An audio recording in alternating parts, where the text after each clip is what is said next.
কত কিছু চাইলাম পাইলাম না, হুজুর দিল না আল্লাহ, বলে না আপনার সব দোয়া কবুল। তবে কবুল হওয়ার তিনটা সিস্টেম আছে। কয়টা? চান্দুল্লার ভাইয়েরা মনে থাকবে কয়টা? আপনি যত দোয়া করছেন সব কবুল, কারণ আল্লাহর কাছে কিছু চাইলে আল্লাহ ফিরাইয়া দিতে জানে না। আল্লাহ জানেই না কেমনে ফিরাইয়া দিতে হয়।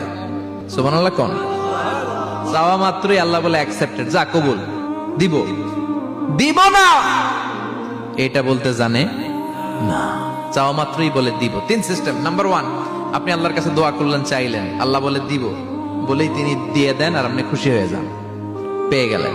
নাম্বার টু, আপনি আল্লাহর কাছে দোয়া করলেন, চাইলেন, তখনও আল্লাহ বলে দিব, তবে এখন না, সবুর, একটু পরে দিব। কখন দিলে আমার জন্য ভালো, আমার চেয়ে ভালো জানে কে, পরে দিবে।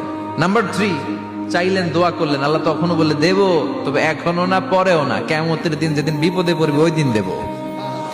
যেদিন তোর বাবা তোরে চিনবে না, তোর মা তোরে চিনবে না, বন্ধু বন্ধুরে চিনবে না, পীর সাহেব মুরিদরে চিনবে না, মুরিদ পীর সাহেবরে চিনবে না, ইমাম সাহেব মুসল্লিরে চিনবে না, মুসল্লি ইমাম সাহেবরে চিনবে না, কেউ কাউরে চিনবে না। ওই কঠিন দিনে তোরে আমি বাঁচাইয়া দেব।